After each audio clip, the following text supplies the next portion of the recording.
Okay, so here we are. I am at the Shea. I am interviewing in person Mary Ellen Powell, who I just love and adore, and just so honored to be here for our very first A Day in the Life. So we have our Reunited podcast, and we're doing a little special edition, A Day in the Life, to just talk to a professional, talk to a leader about exactly what this a day in your life looks like. So anyway, thank you for joining us today, Mary Ellen. Thank you for being here. Oh my gosh.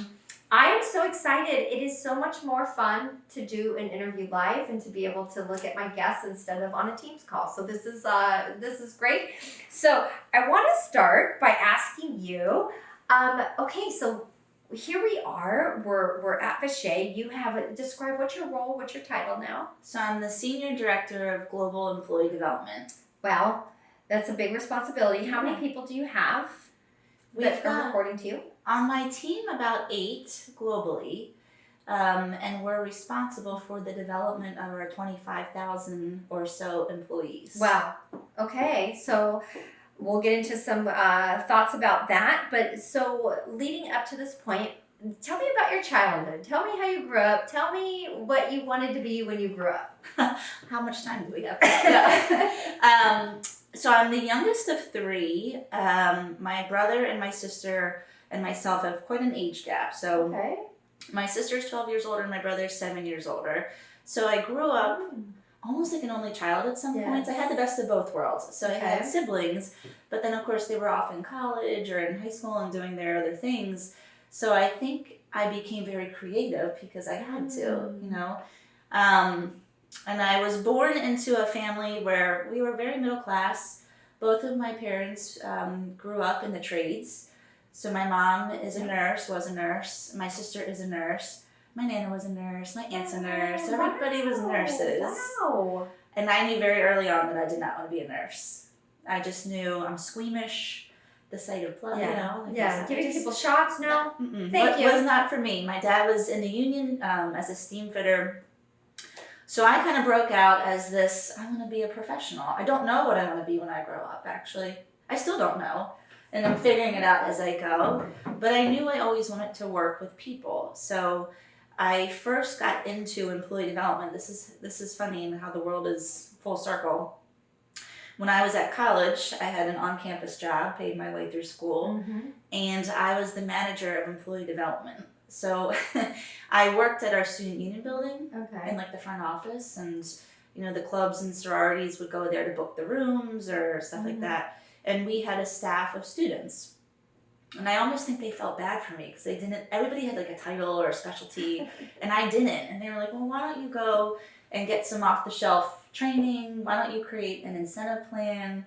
And that's what I did. I started by having everybody read the book, The Fish Philosophy. Oh. You're familiar with that? No. It's about a Seattle-based fish market and how they came to be world-renowned for their customer service. So we read the book as a team, and we're talking 18, 19, 20-year-olds. Wow. And then there was a video, and then I created an incentive program. So we would nominate our fellow employees, and we had these little fish that moved around. And once you got into the fish bowl, you got like a little gift card to Starbucks or something like that. Oh, that is so fun. So that's where I started. I didn't realize actually at the time that you could major in things like human and organizational systems, human resources. I actually fell into it by accident. My first job out of college, I was in the training department of a large franchising company. I worked at their headquarters, and I was just enthralled with everything training. We were teaching franchisees how to hire and fire, how to manage a P&L, how to do basic interviewing. I got married to my high school sweetheart at 23, and we moved, and I didn't like the commute anymore. Excuse me. So I started doing research, and I found a training firm, a small woman-owned training firm that was near my house, and I wrote them an email to tell them how ugly their website was. Oh. And I said, I want to come work for you. I want to help you. Wow. You know. So that's also, I dipped right into, I left my corporate job, went into consulting. Because we were a minority-owned business, we had a lot of government contracts. Mm-hmm. So I traveled down to DC almost every week by train, and we worked in the FDIC. We set up their corporate university, did a big, large train-the-trainer program. We were a 5-woman operation. I was the youngest by like 30 years, so like a true apprentice, if you will. Wow. We had a large $1 million contract with the IRS at that time. And then I started training at NASA. So I used to go down to Langley Space Center for 2 weeks and stay in the barracks. Wow. And teach rocket scientists how to be supervisors. That's cool. Really? So that's how I started to get into more the tech space. Okay, wait. Were they receptive? Yes. Okay. Yes. The rocket scientists. Well, I was nervous because I was, 26 years old, had never managed people, but was tasked with designing training around emotional intelligence. So they put me through a certification. Wow. I learned by doing. I had to design modules, half-day modules. So you did that at a young age. That's pretty cool. Yeah. If it's in my head, I always go and do it. And a motto that I brought here and my team operates by is make them say no. Like, let's hear all of the ideas and let's make Vishay say no. No idea is not worth sharing. And if it's coming from a place of improvement with our employees in mind, make them say no. Oh, I love that. That's one that I will definitely use. Wait, just backtrack real quick because I just have to what was your dad? What did he do? A steam what? Steam fitter. What is that? An electrician, a steam fitter, welding, down in the boiler rooms of hospitals. Wow. He was like really in the trenches. That's kind of cool. Yeah. Because I haven't heard of anybody whose father was a steam fitter. So it's good to know what that is. Yeah. Very hardworking, good family. And then you mentioned, all the nurses. You have this lab coat on. Let's talk about that. Yes. So if you know anything about Vishay, we have an incredible and very inspiring history. So our founder, Dr. Zandman, survived the Holocaust. If you read the book... I did not know that. Yep. If you read the book, he spent 18 months underground teaching himself physics. Wow. And so he's a physicist, immigrated to the U.S. We started Vishay here. He started Vishay here. This was our very first operation. Of course, we don't produce here. We haven't produced here since 2006. And unfortunately, he's passed away. But legend has it, he would be wearing his lab coat and he would go out onto the floor and be kind of tinkering around and seeing employees and then go right back in his office, and he never took it off. And so we wear it here at our site as paying tribute, if you will. It's part of our culture. I asked an employee of mine years ago what she thought of the lab coat. And she gave me a perspective that I never thought of. And she said, when I put this lab coat on, I'm an equal to everybody. There's no titles, there's no hierarchy. It's everybody's here because we are valued by Vishay and we're all equals. I love that. And okay, so to paint the picture, everybody wears a lab coat. It's like everybody walking down the halls. Here, at this location. Not every location. Right, yes. At this location. So Malvern, Pennsylvania. When you walk into Vishay, everybody's going to have a white lab coat. And it's really of honor, like to respect your founder, but also to show that you're all in this together, right? Exactly. Yeah. That's like cool. You never see that ever. I love that. And I had no idea. He was a survivor of the Holocaust. That is so interesting. Let's talk about HR. We know some of your background now. What are some of those mindsets with HR that you bring to the table and learning and development and all this kind of expertise you've had in this area? Like, what is it? What are the mindsets you're trying to influence or bring innovation to? Sure. So here, you mean specifically at Vishay? Yes. Okay.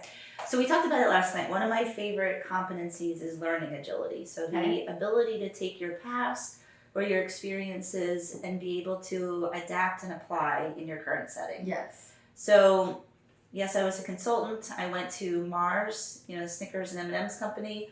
Had a very similar job where I worked alongside engineers as well as our sales and marketing folks there. Now Mars is, at the time when I left, a $33 billion private company, and so very mature, I would say, in their processes, particularly in HR. So there was lots of great experience that I could take from there. The thing that was very appealing to me about Vishay is it was almost like a blank slate from an HR standpoint. We are a compilation of lots of mergers and acquisitions, and that has been very successful for us. And we've operated very decentralized. So when we would acquire a business, usually the founder of the business still works for us. Right. We don't shut down the operation. We're not laying people off. And we tend to let them operate kind of on their own devices. Now, fast forward to 2024, and the past few years, the entire world is globalizing. Right. And we need to create efficiencies and establish what does it mean to work for Vishay, no matter where you are, what plant you step into, what country you're in. So from that respect, it was very exciting to be able to focus on employee development. So I started in employee development, moved over to an HR business partner role, and now I'm back in employee development in a little bit of a different role, which I think has provided good perspective. Because the HR team is one of our customers from an employee development standpoint, the HR business partners. And what we're trying to do, we've got this new leadership team. We've got new growth goals. We want to be even more aggressive with our profitable growth. Our CEO talks about our high performance culture being the foundation of all that we do. And to me, that's very exciting. That's the soundbite that our team can latch onto and help define that and help give everybody in the organization, what is the picture of high performance? What is the expectation? What's the training that can come alongside of you and help you? We're changing mindsets organizationally from being that, somewhat top down to being much more empowerment driven. Right. We want decisions being made at lower levels. We need to be more agile. We've got the most CapEx investment that we've ever had in the history of Vishay. And in order to be able to fill those new additions and those new factories with product, we have to be able to sell. We have to be able to just act differently, collaborate differently as an organization. We talked about last night growing pains. We're certainly getting poised for the growth that we anticipate that's happening in the market in the next year or two. And then combine that with all the added facilities, the expansion efforts. It's going to require our employees to work differently. Yes, and you were saying that you're now wanting employees to make decisions at lower levels. That requires critical thinking. And I would say that if we look at what's going on in different organizations, how there's a shift in leadership and mindsets, the critical thinking component is so important. So that to me is kind of fascinating. Is like, how are you retraining people? Not everybody coming into the workplace always has those skills all the way developed. So how is that looking? It's a lot of change management. I'll tell you that much. I mean, one of the things about Vishay is people don't leave. Our average tenure, even just from Malvern, is about triple the average of an industry in North America. If you look at the labor and industry statistics, I think it was at like 3.2 years last year when I looked. The average tenure is like 14.2. Wow. Which is good, but it also means that we've got people in the organization that grew up here. So the change management that's required to have them think about things a little bit differently or tap into that strategic mindset that maybe wasn't required before. It's a lot of discussion. It's a lot of how can I help you? Or have you thought about coaching? Have you thought about this differently? I've got plenty of examples of senior leaders where we're saying, have you tried this? Or have you done this with your talent? No, I haven't done that, but can you help me as an HR? So It's been a nice change. When I came into Vishay, I always used to say it was a push-pull model from an HR standpoint. And we were pushing ourselves on the organization, like HR's here. We're not just party planners, we're not just the policy police, but we can help you be a strategic partner. Yes. And over the course of the last few years, that has shifted, and now the organization is saying, can you help me? Or I need help with this. Oh, you know what? That is awesome. But you know what? I think not all HR departments are looked at like that. Like, can you help me? It's kind of like, oh, stay away from HR. That's a mind shift change that we have to get our HR departments, right? More the advocates for the organization, right? Or for the people in the organization. Yeah, and you have to build credibility. I mean, I have to give credit where credit's due. So one of my bosses, Bob Hackett, he's from the very beginning of making this change to being more of the strategic partners, he set up the HR business partner framework. We have 15 different divisions. And being able to get information into those divisions was really difficult until we started dedicating higher level HR talent. But his first thing was everybody needs to be very skilled in business acumen. So as an HR community, we went through business finance training. We went through how do you manage the P&L at an operation. We went through training on how do we manage headcount. That's the basis for how we do our budgeting here in our business. So just getting back to basics so that when you're at that table, you're adding value. Oof. That is a critical point. The business acumen, if we could stress that, people listening, get your business acumen skills dialed, because when you need them when you get to the table. You can't get to the table and then go back and start getting those skills. So what does your average day look like? Well, coming back to your first question, what did I want to be when I grew up? I couldn't answer that question, but I tell you, when I got out of college, the only thing I would say is I don't want to do the same thing every day. And that is still the case for me. I need every day to be different. Okay. And being a working mom, I am in a global role. It works for me. Okay. So there are some days where I have 7 a.m. meetings, and so I'm getting up and doing my exercising, 4:30 in the morning, making kids lunches, and then logging in for my first call, and meeting with Europe until like 10 in the morning. And then I might have a little bit of a lull in my day, or I'm getting my work done. More or less, I try to stop work when my kids get home from school around 4. Okay, good. But between 4 and 8, I'm in mom mode, and yeah. I don't really take a lot of calls or meetings. Yeah. If somebody calls me, that's fine. I'll always be like, well, I'm making dinner, so if you can hear sizzling in the background. Yes, I think that's awesome. And then sometimes I get back online at night. Every other week, I try and do all of my Asia calls. So I do about, and I try to group them. So Tuesday, Wednesday, Thursday, I might have evening calls. And that works. I feel like I'm productive, but I'm still being present as a mom. And the projects range. The team that I've had the pleasure of leading for the last couple of months, we're responsible for developing the talent. We don't have a ton of systems right now that support us in that, so it's a fairly manual effort. So it's, again, using that continuous improvement mindset to say, where could we be different? Where can we get the most bang for our buck? Where are the internal experts that we could develop training based off of what they know, right? So it's a lot of that going on, a lot of more consistent programming. So performance management as an example. Not something that we do consistently across the board yet.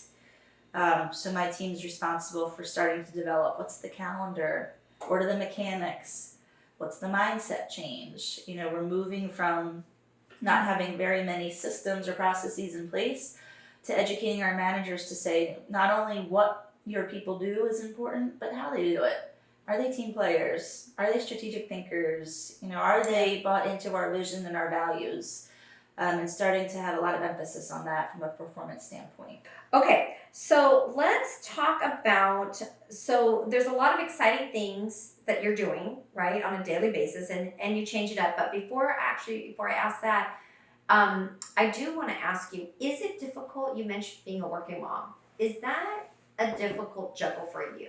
Do you feel like there's good days and bad days? Do you think in general you got this? Or how does that go for you? Sure. I guess you'd probably have to ask my husband and my friends. I don't think it's that hard every day. I think we've gotten, I mean, it's a team effort. My husband's very supportive. He works too, but he doesn't have a global job. His is more predictable, I would say. He's in sales, and he has calls here and there, but not necessarily the scheduled Teams calls that we're all accustomed to. Yes. And I think it would be really difficult if I didn't have that partner. Yeah. Now, sure, there's days where there's tons of emails from school, like this week. It's Dr. Seuss week, so my middle child, every day is a different, I mean, they typically wear a uniform. This week he's wearing something different every day, so it's in the morning like, okay, today's green, or tomorrow's Dr. Seuss hat. So those weeks, I'm like, I could do without those school emails or whatever, but it doesn't get to the point where it's overwhelming. I don't know. And I try to be I have to be very scheduled with my time, so the way I mitigate being overwhelmed is taking control of my calendar, and my calendar drives my entire life. Now, of course, we have to be flexible. We're moms. That's part of the job. But I just mean, if I have a big project coming up, I will block half of my day so that I can think and get through what I need to get through, and I'll turn down meetings. I'm not going to get my work done if I'm on meetings all day long. So, and I'm unapologetic about that. I need to be able to work. This is how I'm good at what I do. And so I really try to take control of my calendar, and I encourage my team to do the same thing. Really good little nuggets. Okay, so what is your favorite part of what you do?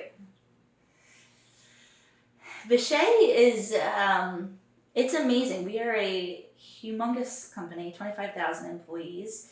But the ability to create change and see that, you would think you're working for a small, family-owned entrepreneurial company. So right now we're in the middle of setting, the executive board is putting together our growth objectives for 2024. There was 11 last year. Some of those aren't changing. We're adding to them.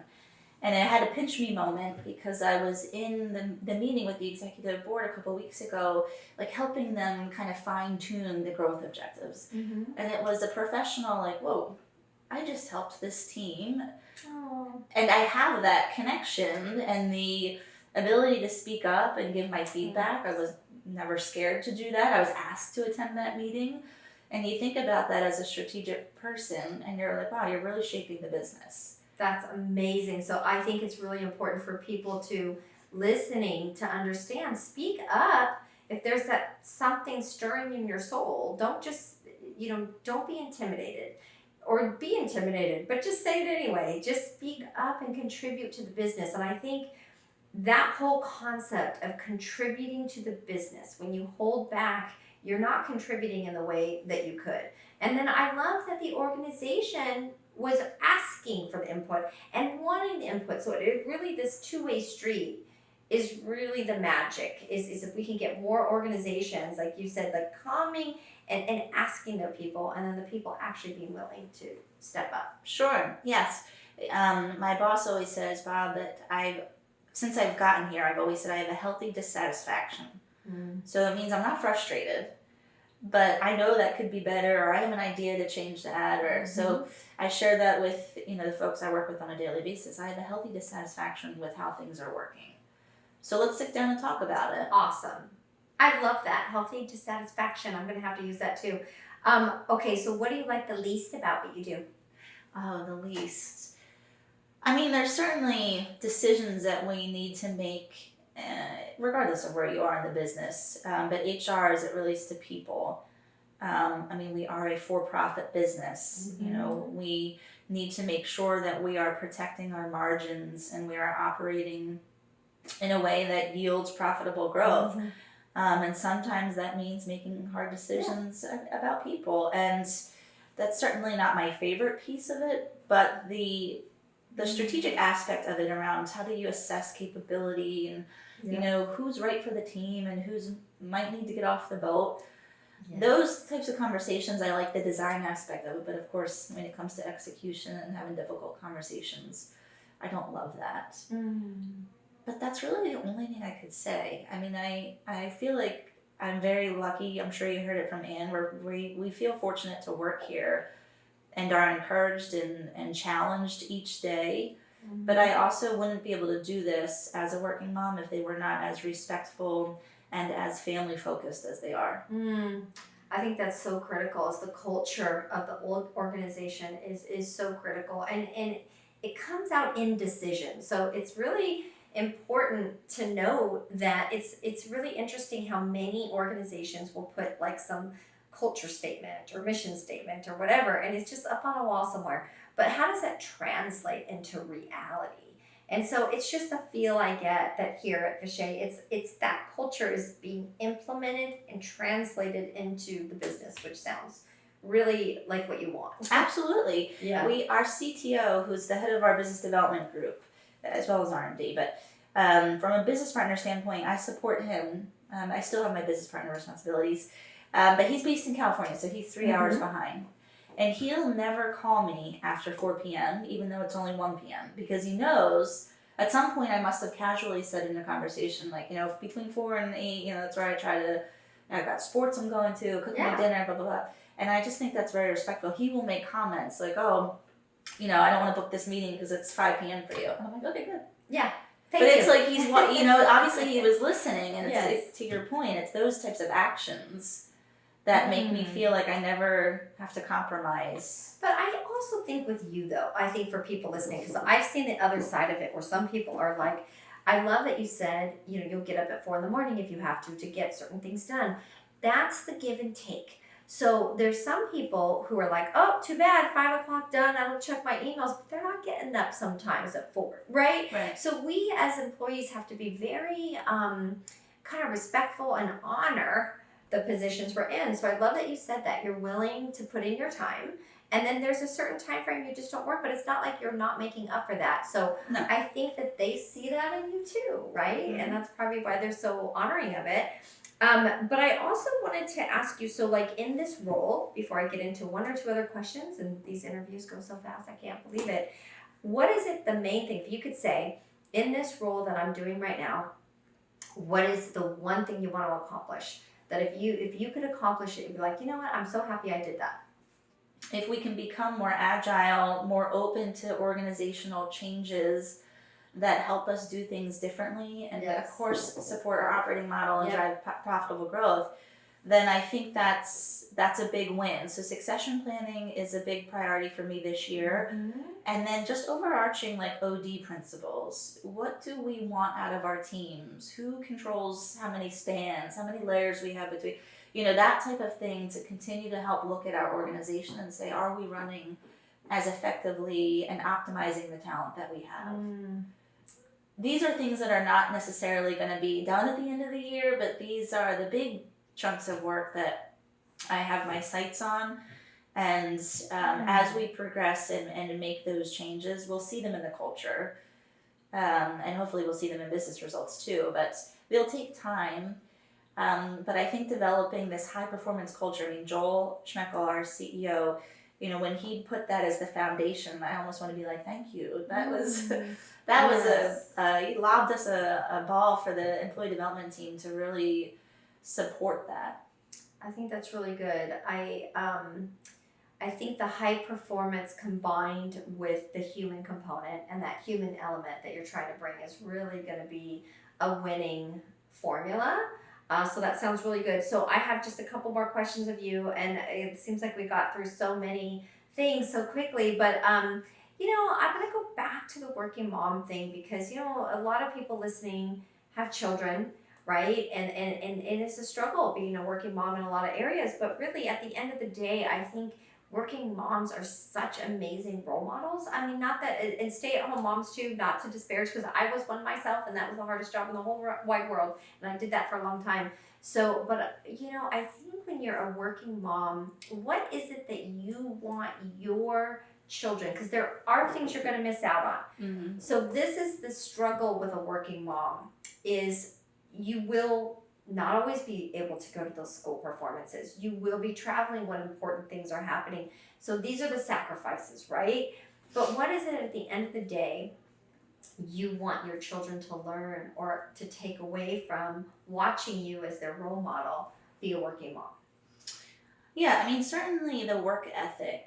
And I think that goes back to the middle class roots that I came from. I'm very appreciative of the childhood that I grew up in, because it instilled this kind of hunger, this passion, and this appreciation for doing things on your own and not being entitled.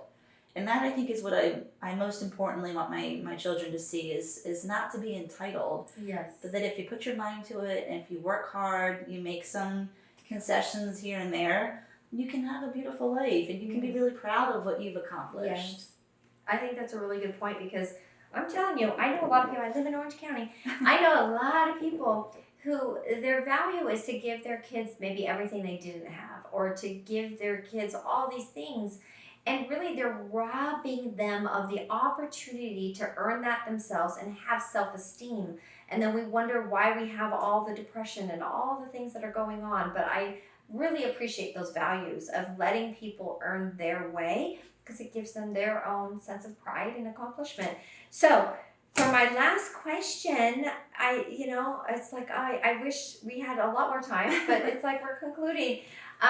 So I'm going to ask you, what movie character or what movie will best describe you? If you think of this, it's like, oh yeah, that's me, or that describes my life, or something like that. I know that these are very strange questions. No, I like it. What is that for you?